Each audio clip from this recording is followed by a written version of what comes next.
Welcome to the NREMT EMT exam practice test. Our topic today is trauma.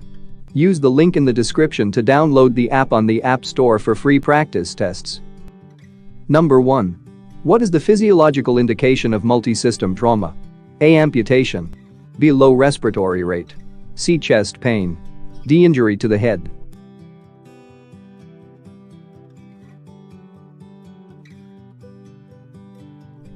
The correct answer is B. Low respiratory rate. Explanation. Regarding multisystem trauma, patients are characterized by physiological criteria including low systolic blood pressure, low respiratory rate, and a Glasgow Coma Scale, a neurological scoring test that determines a patient's level of consciousness, assessment of under 14. Number 2. An EMT team is called to the scene of an emergency.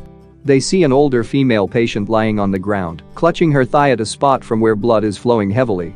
She seems confused, pale, and is breathing heavily. Her eyes are fluttering as if they are about to close, and she is unable to respond when a rescuer calls to her. A quick blood pressure assessment shows a reading of 100/65. What condition is this patient exhibiting signs of? A. Hypovolemic shock. B. Delusion. C. Stroke. D. Heart failure.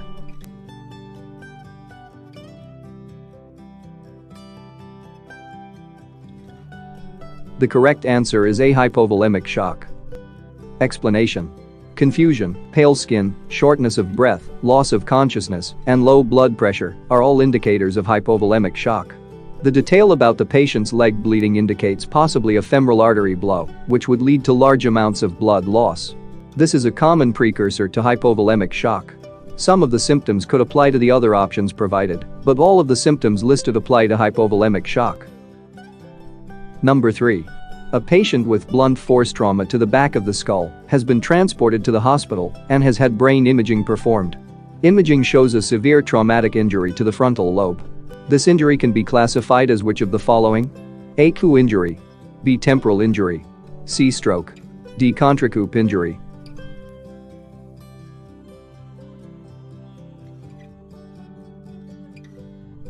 The correct answer is D. Contracoup injury. Explanation. A contracoup injury refers to any brain injury that occurs on the opposite side of where an impact took place. A coup injury refers to any brain injury that occurs on the side where an impact took place. A temporal injury normally affects the side of the head. A stroke is an internal brain injury that is caused by a blockage in the blood vessels that serve it. Number 4. Which demographic of patients make up the majority of multisystem trauma cases? A. Adult. B. Elderly, over age 70. C. Pediatric. D. Immunocompromised.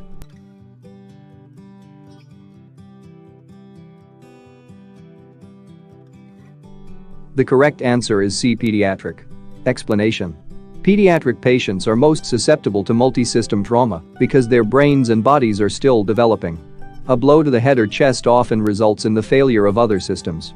While elderly and immunocompromised patients can suffer greatly in the event of multisystem trauma injuries, they do not make up the majority of cases. Number 5. Which of these conditions is characterized by fluid buildup around the heart muscle, which ultimately limits the heart's ability to pump? A. Pericardial tamponade. B. Hypovolemic shock syndrome. C. Pulmonary edema. D. Lung tumors.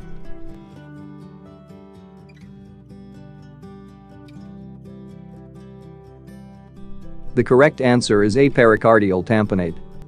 Explanation. This describes pericardial or cardiac tamponade. This situation can be caused by acute factors such as cardiac arrest or infection in the area or chronic conditions such as kidney disease. The other options listed can sometimes contribute to the incidence of pericardial tamponade but are not characterized by the symptom listed in the question stem. Number 6. Which of the following could be given to overheated patients? A. Extra clothing. B. Cool rags. C. Hot water. D. Blanket.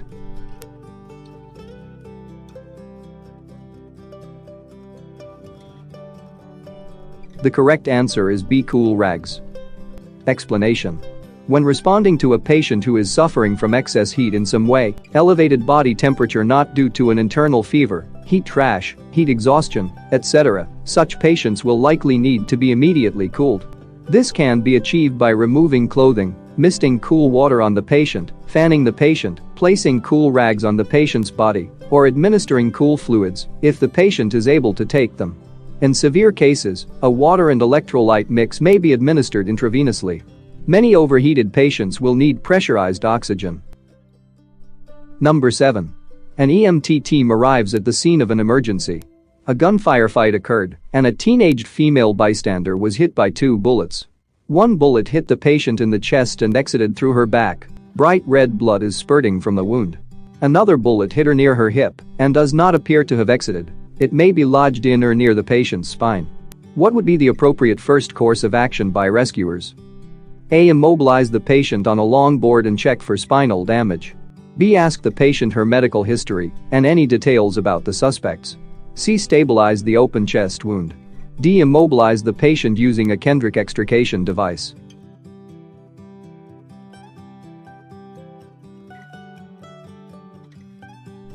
The correct answer is C. Stabilize the open chest wound. Explanation. The chest wound is the most critical injury in this case. Because the site is spurting bright red blood, the bullet likely hit a vital artery. The patient could bleed out within minutes. Gunshot patients should never be immobilized, and patient history can be collected at a later time when the patient is in a stable condition. Number 8. Which layer of the skin is affected by third-degree burns?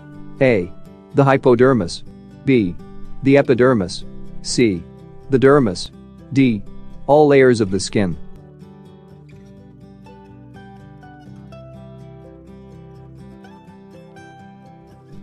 The correct answer is D. All layers of the skin. Explanation. Third-degree burns are the most serious types of burns and affect all 3 layers of the skin: the epidermis, which is the thinnest and most superficial layer, the dermis, which is much thicker and lies underneath the epidermis, and the hypodermis, which consists of fat and connective tissues. First-degree burns affect only the epidermis, while second-degree burns affect the epidermis and dermis only. Number 9. Which is the most critical type of bleeding? A. Capillary bleeding. B. Venous bleeding. C. Arterial bleeding.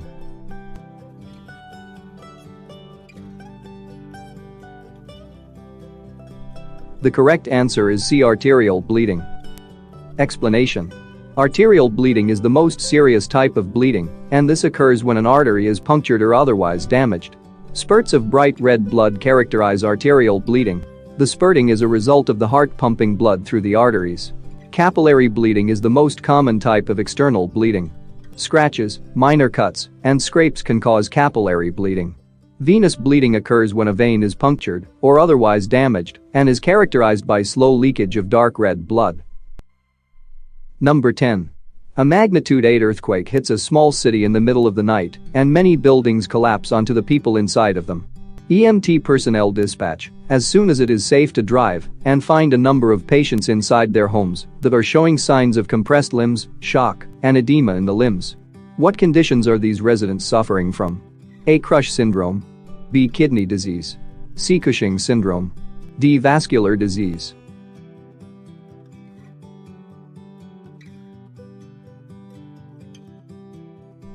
The correct answer is A. Crush syndrome. Explanation. Crush syndrome is a common affliction in earthquake-related traumas and is caused by severe compression to an area of muscles and bone. It causes shock, renal failure, and tissue necrosis. The other options listed are chronic issues not brought on by the sudden compression of tissues. Thanks for watching. Don't forget to like, share and subscribe to our channel for updated videos every week.